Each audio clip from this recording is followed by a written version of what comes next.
Bismillahirrahmanirrahim. Assalamualaikum warahmatullahi wabarakatuh. Alhamdulillah, wassalatu wassalamu ala rasulillah. Baik, saudara, kita masuk ke tema berikutnya, yaitu tentang al-kinayah fil Quran. Ya. Kinayah secara bahasa masdar min kanait atau kanaitu ya, atau kanautu. Tahu istilah juga dalam istilah kuniyah ya. Kalau kuniyah itu biasanya dalam bahasa Arab diartikan dengan gelar ya. Jadi apa makna kana ini? Kana ya itu maknanya di dalam bahasa Arab itu kapan seseorang disebut dengan berkinayah idza taraktu tasrihu bihi. Ketika dia meninggalkan tasrih. Tasrih itu berjelas-jelas ya. Jadi seseorang itu disebut dengan atau berkinayah atau melakukan kinayah ketika dia meninggalkan berjelas-jelas. Artinya tidak menjelaskan sesuatu atau mengaburkan atau menyamarkan ya. Itu makna kinayah secara bahasa. Dan secara bahasa bisa diartikan dengan meninggalkan kejelasan atau mengaburkan atau menyamarkan sesuatu. Adapun secara istilah, kinayah adalah lafzun uridu bihi ghaira ma'nahu alladhi wudi'a lahu ma'a jawazi iradatil ma'na al-asli li'adami wujudi qarinatin mani'atin min iradati. Oke. Jadi kinayah itu adalah sebuah lafaz uridu bihi ghaira ma'nahu alladhi wudi'a lahu, yang dituju dengan lafaz itu selain makna yang diperuntukkan baginya. Di sebuah lafaz yang dimaksudkan atau dituju atau dimaksudkan untuk selain makna yang diperuntukkan baginya ma'a jawazi iradatil ma'na al-asli, meskipun juga boleh memaksudkan itu dengan makna asli li'adami wujudi qarinatin mani'ah minha, karena tidak ada karinah yang melarang untuk memaksudkannya dengan itu.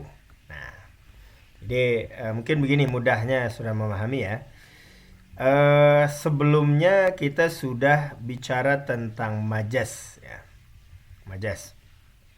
Nah, kalau majas kita bicarakan sebelumnya memalingkan sebuah lafaz dari maknanya yang asli atau makna lafzi kepada makna lain.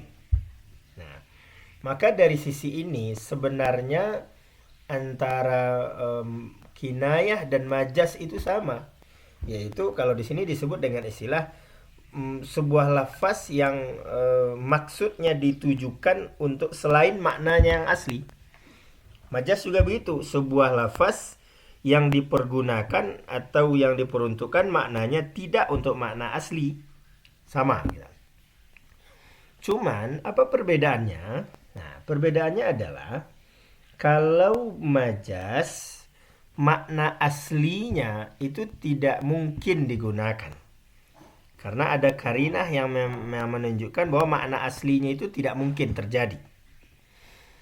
Sementara kalau kinayah, lafaznya ini juga ditujukan untuk selain dari makna asli, tapi makna aslinya itu mungkin saja terjadi. Jadi tidak ada karinah yang membuat makna aslinya itu tidak terjadi. Nah, sebagai contoh umpamanya, kalau majas tadi kita mencontohkan burung bernyanyi, maka kata-kata burung bernyanyi itu adalah majas. Bernyanyi itu tidak dimaksudkan dalam makna sebagaimana manusia bernyanyi, tetapi dimaksudkan dengan makna lain, mungkin untuk menunjukkan bunyi suaranya bagus. Tetapi mungkinkah burung itu bernyanyi? Nggak akan pernah mungkin.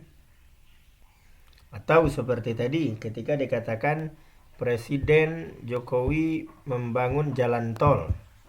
Mungkinkah Jokowi betul-betul membangun jalan tol? Dia sendiri yang mengerjakan, mengaduk semennya, mengecor aspalnya, nggak mungkin. Nah, maka itu disebut dengan majas. Jadi, sebuah penggunaan redaksi yang tidak untuk makna aslinya, dan makna aslinya itu tidak mungkin terjadi. Nah, berbeda dengan kinayah. Kinayah, sebuah lafaz yang dimaksudkan juga untuk selain makna aslinya, namun makna aslinya itu mungkin saja terjadi. Nah, apa contohnya? Ya, memudahkan saja dalam bahasa Indonesia ya. Ketika saudara sedang berkumpul di lokal atau sedang kuliah, lalu saudara minta izin ke dosen, "Pak, saya izin ke belakang." Maksud saudara mengatakan izin ke belakang itu kan maksudnya untuk apa? Untuk mengatakan bahwa saudara itu mau buang air kecil atau mau ke WC kan gitu.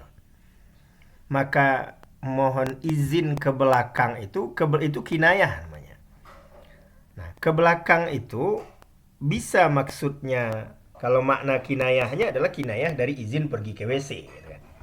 Tapi kan sebenarnya juga bisa maknanya izin ke belakang tuh ya ke belakang gedung atau ke belakang lokal gitu, karena mungkin ada teman saudara yang menunggu di belakang gedung, kan bisa saja. Nah, di sini perbedaannya antara majas dan kinayah. Nah, jadi kalau persamaannya, sebuah redaksinya sama-sama diperuntukkan untuk selain maknanya yang asli atau makna bahasanya. Sama-sama untuk selain makna bahasa atau makna asli. Sementara perbedaannya, kalau majas tidak dimungkinkan terjadinya makna asli atau makna lafzinya. Sedangkan kalau kinayah itu dimungkinkan terjadinya makna aslinya. Oke. Itu untuk pengertian kinayah ya. Mudah-mudahan sudah bisa memahami. Nah, kemudian secara garis besar saja, kinayah itu dibagi kepada 3 bagian. Yang pertama ada kinayah tentang sifat. Jadi kinayah an sifah. Nah, dan ini dalam bahasa Indonesia banyak ini terjadi ketika orang mengkinayahkan sikap atau sifat seseorang dengan cara kinayah.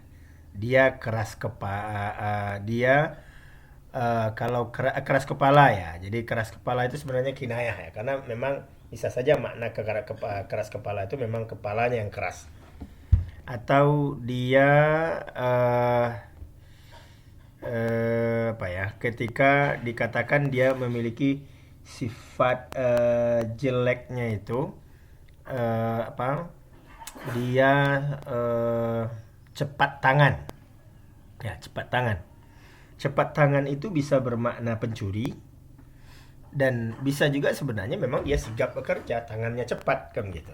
Maka ungkapan dia cepat tangan, maka itu menunjukkan bahwa kinayah ya. Jadi makna yang dituju dengan kinayah cepat tangan itu dia mencuri umpamanya.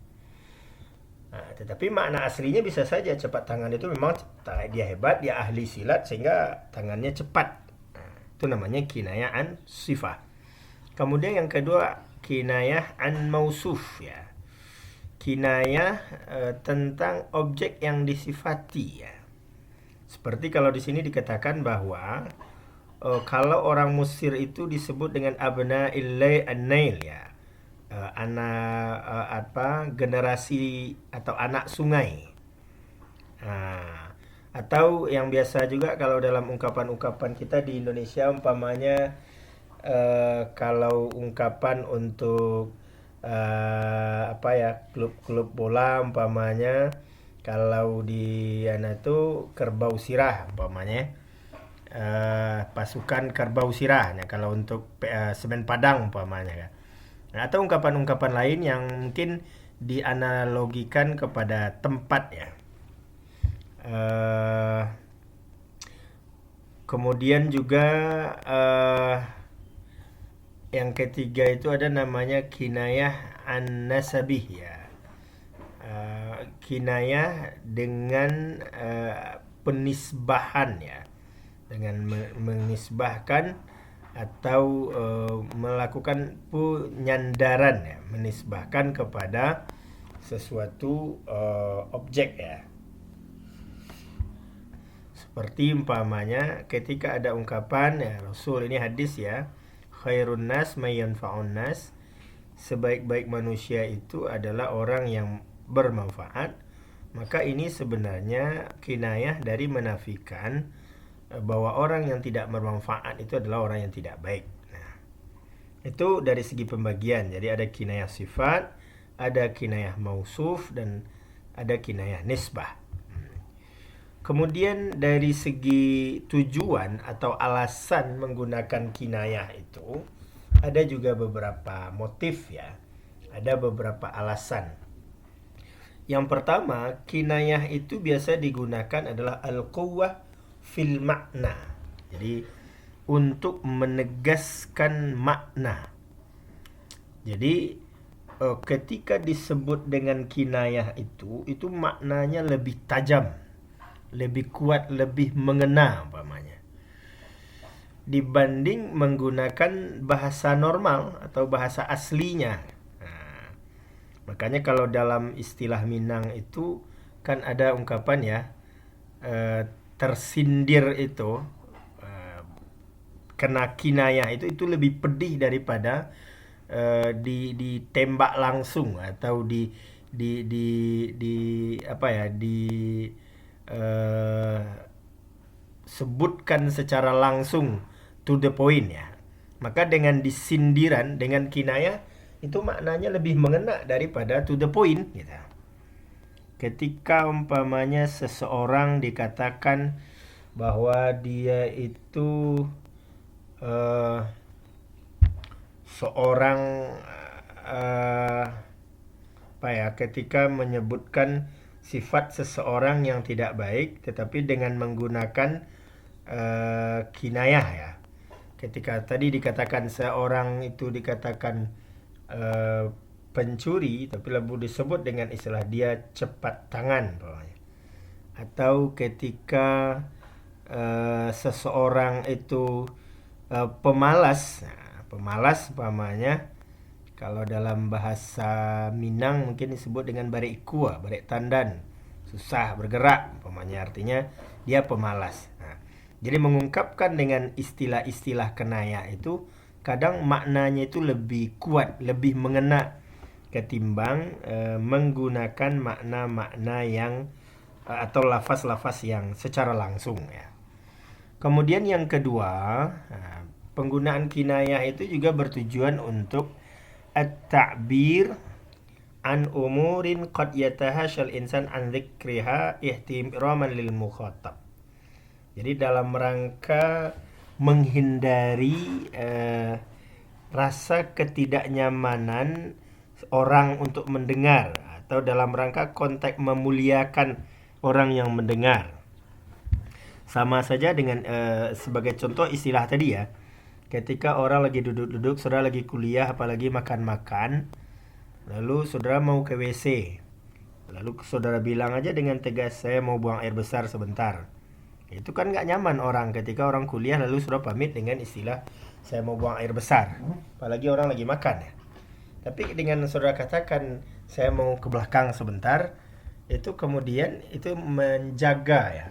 Menjaga agar orang merasa nyaman untuk mendengarkan. Jadi maksud yang kita sampaikan itu tercapai, tapi orang tidak terganggu dengan redaksi kita. Nah, sebab kalau kita gunakan redaksi yang jelas, redaksi yang terus terang, itu akan membuat orang nggak nyaman. Apalagi seperti tadi, orang sedang makan-makan enak, lalu sudah, saya izin buang air besar sebentar ke belakang. Nah, itu kan nggak enak. Tapi kalau saudara bilang, saya mohon maaf, saya ke belakang sebentar. Nah, itu kinayah ya, dalam artian untuk memuliakan orang sehingga merasa nyaman dengan redaksi yang kita gunakan.